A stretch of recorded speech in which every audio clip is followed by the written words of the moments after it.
Late at night, in the middle of the city, college professor John Brennan drives anxiously with a dying man slumped in the passenger seat. Unsure of what to do next, his mind races. And so begins the story of how it all led to this moment. 3 years earlier, John lived a peaceful, suburban life with his wife, Laura, and their young son, Luke. One morning, as Laura took her routine insulin injection, she noticed a blood stain on her jacket. She brought it to the sink to wash, but before she could finish, the police burst into the house and arrested her for murder. Laura was eventually sentenced to life in prison, leaving John to raise Luke alone. But he never gave up on her. He continued to pay for a lawyer to appeal the conviction and took Luke to visit Laura regularly, though the child barely responded to his mother's efforts to reconnect. 3 months ago, John reviewed the case again with his lawyer. Laura insisted she had bumped into another woman that day, someone who could prove her innocence, but there wasn't enough to track her down. Meanwhile, the evidence against Laura was overwhelming. A co-worker claimed to have seen her at the crime scene. The victim's blood was found on her jacket, and her fingerprints were on the murder weapon. The lawyer told John that regardless of what they believed, Laura would never be released. John fired him on the spot. When John broke the news to Laura during a prison visit, she could tell what was coming from the look on his face. She broke down in tears. That night, John received a call. Laura had been taken to the hospital. After arguing with the police and medical staff, he was finally allowed to see her. He found her handcuffed to the hospital bed, a bandage wrapped around her wrist, a clear sign of a suicide attempt. That moment became the turning point. John resolved to do whatever it took to free Laura, even if it meant breaking the law. He began his research with books about prison escapes, and eventually tracked down Damon Pennington, a former inmate who had escaped 7 times. Though Damon was skeptical of John's excuse about doing research for a college project, he agreed to give him advice for a fee. Damon's tips were blunt and practical. Monitor the prison's routine and watch for disruptions. Choose a destination that wouldn't draw tourists. Plan the escape route in advance. Avoid stations and airports. Exit the state before fleeing. Obtain high-quality fake documents. And pay for everything in cash. Damon also emphasized the financial burden. John would need enough money to live off-grid for at least 5 years. But there were 2 parts Damon warned would be the hardest. First, escaping from Pittsburgh, a city designed to lock down quickly since 9/11, especially with its many bridges. Second, John had to be prepared to leave everything behind, including his parents, and to kill if necessary. With this in mind, John returned home and cleared a wall to begin planning. He filled it with maps, photographs, notes, and calculations. The escape was no longer a theory. It was a mission. Each time John visits Laura in prison, he carefully observes every detail. How the elevator requires a key, when maintenance workers show up to repair things like sealing leaks, and which trucks make regular stops. His desperation grows, and soon he's reviewing all this information on his laptop during his college lectures. To fund their new life, he also puts his house up for sale. To secure fake identification documents, John begins making trips to a rough neighborhood, buying OxyContin as a way to connect with local dealers. He asks around about someone who can make high-quality passports. After a few failed attempts, one dealer finally points him toward a bar where he's told the right man hangs out. But it turns out to be a setup. When John arrives at the bar, he gets ambushed and mugged. Watching from the shadows is Mike, a mysterious man seated at the bar who doesn't intervene. A few days later, John returns to the same neighborhood. As he makes his way home, 2 men on bikes tail him. Soon after, the doorbell rings, and it's Mike. He offers his services. John gives him photographs and an upfront payment, but also makes it clear Mike is not to return his house again. They'll arrange a separate pickup location. Mike agrees and gives one last warning. If John's contact doesn't show up on time, he should leave immediately. Next, John buys a gun and asks the seller to explain how to use it. With the pieces of his plan coming together, he prepares for the Wednesday rendezvous with Mike. At the pickup location, he waits and notices a parked car that seems out of place. After it leaves, Mike finally appears and scolds John for staying despite the risk. That car had been a police cruiser, and John's delay could have blown everything.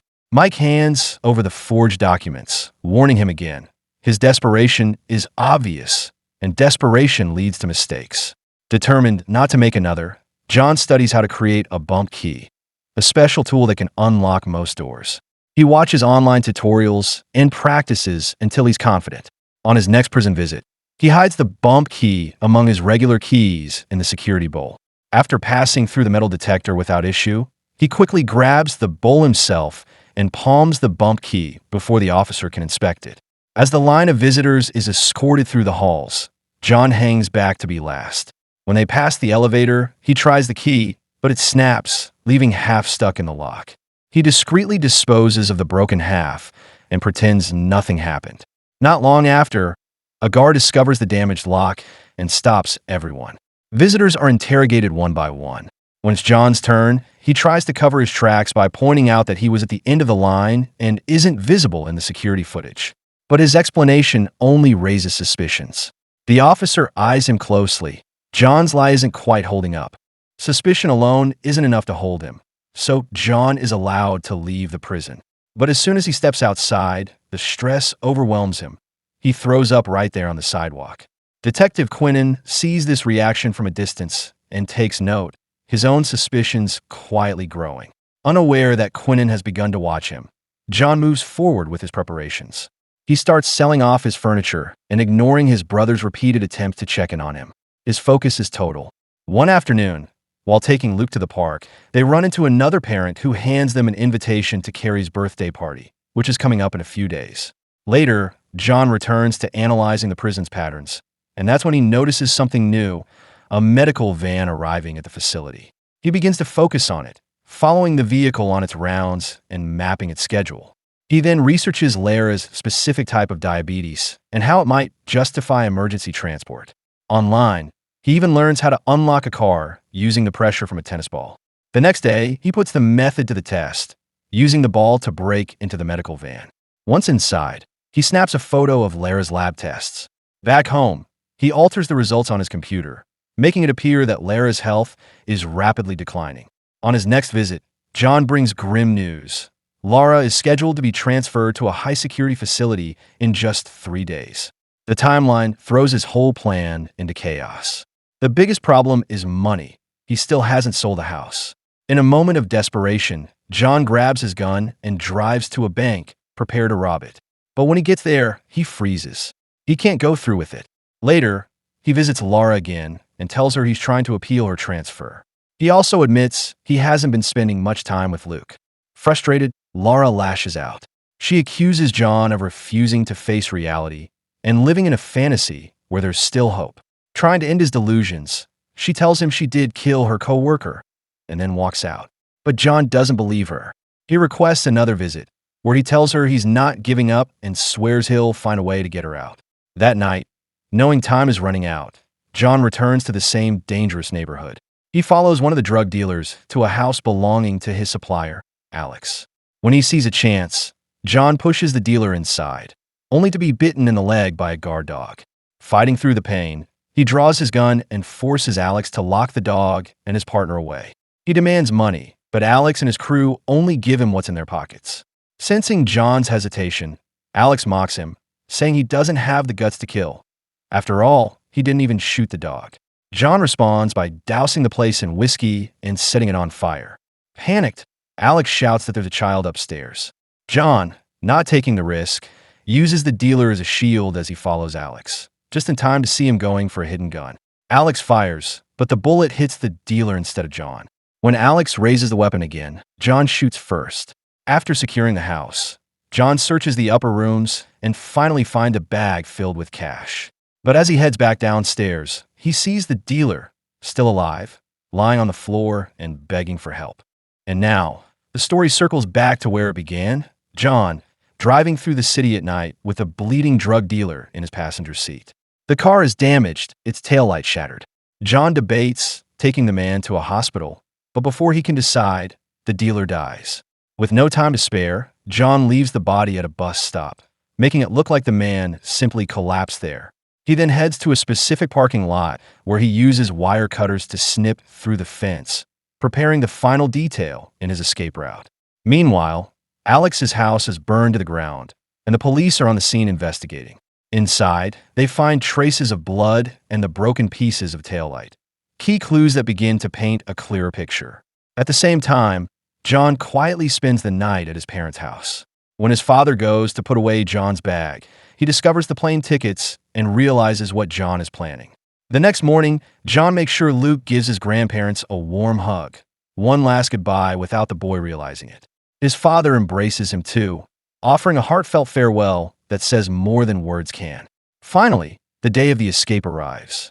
John gets to work immediately, tossing all documents related to his plan into 2 separate trash bags and disposing of them. He drives to the medical center and sabotages it by cutting the phone lines, ensuring no one can verify Lara's test results. Then he breaks into the medical van again and swaps out Lara's real test results with the falsified ones. After that, he drops Luke off at Carrie's birthday party, telling the girl's mother that Luke has his grandparents' phone number in his jacket, just in case he runs late. At the hospital, the doctored blood results alarm the medical staff, who, without working phone lines to double-check with the lab, approve Lara's emergency transfer for observation. Meanwhile, detectives have traced the broken taillight to a specific car model and soon backtrack it to John. They arrive at his home and find the remnants of his planning wall. Empty, stripped of detail, but enough to confirm their suspicions. When a call comes through from the station that Lara is being transferred, they rush to the hospital, suspecting that John is making his move. But John is already there. Disguised in a lab coat and posing as a doctor, he walks right into Lara's room. He draws his gun on the officers guarding her and forces them to remove her restraints before tying them up. But Lara doesn't want to leave. She's still afraid and uncertain. To make her see the stakes, John offers her his phone and tells her to call Luke to tell him that neither of his parents will be coming back. Faced with the weight of that reality, Lara finally gives in. She agrees to escape. She changes into the civilian clothes John brought for her, and together they walk out of the room just as a nurse spots them and raises the alarm. Now on the run, they discard their white coats and make for the lobby, but the detectives have already arrived. John sees them and quickly presses another elevator button, taking them to a different floor. When the elevator reaches the new floor, John and Lara don't exit. Instead, John drops their white coats near the stairwell to create a diversion, then steps back into the elevator with Lara. The detectives, seeing the coats by the stairs, assume the couple took that route to the parking lot and rush off in that direction. But in truth, John and Lara ride the elevator back down and walk right out through the hospital's front entrance. Once outside, John flips his jacket inside out to change its appearance, and they blend into a crowd of Pittsburgh Penguins fans headed toward the nearby station. The disguise works. John and Lara manage to slip into the subway just before the detectives arrive. But John knows they'll be waiting at the next station. Without warning, he pulls the emergency brake, stopping the train mid-route, right next to the parking lot he had prepared days earlier. The couple exits through the emergency doors, slips through the hole John had cut in the fence, and gets into the stash getaway car. They cross the first bridge in time, successfully escaping the main lockdown zone. The next step is to pick up Luke. But when John stops at Carrie's house, he's hit with a surprise. The birthday party is at the zoo, and the kids haven't returned yet. As the police continue their investigation and recover one of the trash bags from John's planning wall, John drives toward the zoo. But halfway there, he changes course. He's running out of time, and he knows the authorities will soon shut down the roads completely. He tells Lara they may have to leave Luke behind temporarily. His grandparents can pick him up, and they'll reunite later. Lara, horrified by the idea, throws open the car door and leans her head into the speeding road, refusing to abandon her child. John swerves to avoid a truck and is forced to stop. In that moment, the tension breaks, and John reaches out to her. He understands now they have to go back. He agrees. They drive to the zoo and manage to retrieve Luke. Now, they need a way to get past the final checkpoint. That's when John has another idea. He stops at the train station and picks up an elderly couple, offering them a ride. Since the authorities are only looking for a young couple with a child, the guards wave them through without suspicion. After safely dropping off the elderly passengers in town, the family heads straight to a Canadian airport. They pass through passport control just before their faces are added to the wanted list. Luckily for them, a shift change has just occurred. The new guard has no idea the fugitives are already inside. Meanwhile, the police finish piecing together the documents from John's trash plans and spot a clue, a photo of Haiti. They immediately dispatch teams to monitor all flights to the country, but it's too late. John, Lara, and Luke are already gone. Detective Quinnen suddenly realizes the truth. they've only recovered half of John's plan. The trash bag they found was no accident. It had been planted on purpose, designed to mislead them with a fake clue. The photo of Haiti was a decoy, crafted to send investigators on a wild goose chase, while the real escape route unfolded elsewhere. Meanwhile, John, Laura, and Luke safely board a plane to Venezuela. A few days later, the family is living peacefully in Caracas, far from the life and chaos they left behind. At last, they're together, free, and starting over. Back in the U.S., something still gnaws at Quinnen.